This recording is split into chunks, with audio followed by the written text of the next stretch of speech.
Hindi best story. Shrimati ji ने मेरे निर्णय को किसी विपक्षी पार्टी की तरह आड़े हाथों लिया। क्या करोगे बारात में जाकर? जान ना पहचान। एक समय था जब कोई युवा किसी युवती को मन ही मन अपनी दुल्हन मानकर जीवन पर्यंत उसकी पूजा करता था।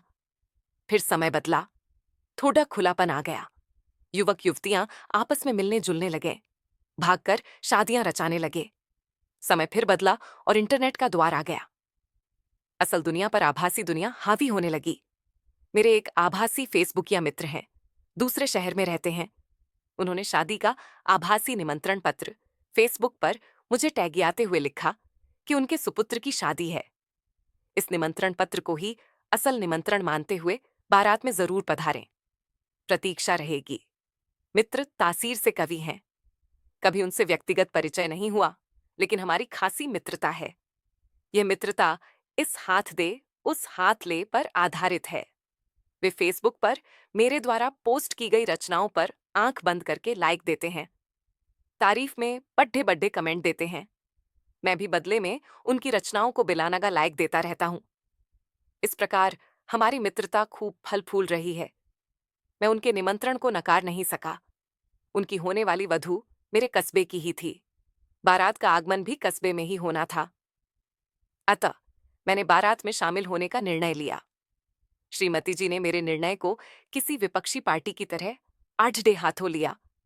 क्या करोगे बारात में जाकर? जान ना पहचान। फेसबुकिया पहचान भी कोई पहचान होती है भला? वे कौन से अपने रिश्तेदार हैं? कुछ ना सही, कुछ तो देना ही पड़ेगा उपहार स्वरूप। मैंने समझाया, हमारा एक लेखकीय रिश्ता है। बारात दूसरे शहर से आ रही है, सो वहां से और भी लेखक आ सकते हैं। उनसे मेल मुलाकात हो जाएगी। दीगर शहर जाने की पंचायत है नहीं, इसी शहर का मामला है। अच्छा होगा हमारी आभासी मित्रता वास्तविक मित्रता में बदल जाए। मैं विवाह स्थल पहुंचा। वहां पंडाल के सामने स्वागत बोर्ड पर लिखा था, फलां समाज का वैवाहिक उत्सव। मैं फौरन अंदर हो लिया। स्वागत पंडाल एकदम खाली पड़ी रहा था। बारात का कहीं अता पता न था। मैं वहां अकेला बैठा बगलें झांकने लगा। बीच बीच में वधू पक्ष वाले कार्यकर्ता आते और टोकते, यहां बैठे बैठे क्या कर रहे हो, कुछ काम धाम करवाओ।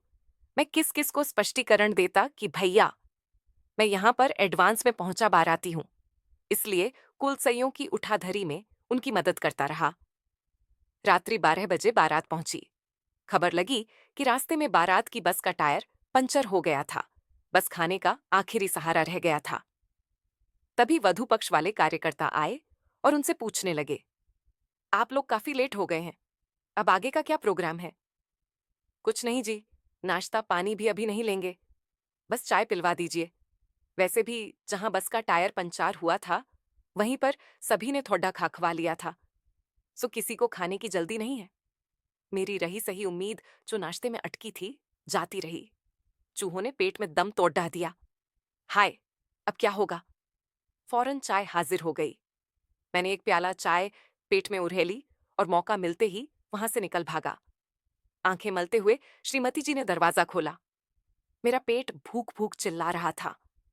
मैंने मुंह छिपाने की कोशिश की तो श्रीमती जी पास आकर फुसफुसाईं, मेरे प्रिय लेखक जी, आपकी सूरत क्यों उतरी है? चलो भूख लगी होगी, मैं खाना परोसती हूं। हफ्ते भर बाद उन्हीं आचार्य कवि का फेसबुक चैट आया।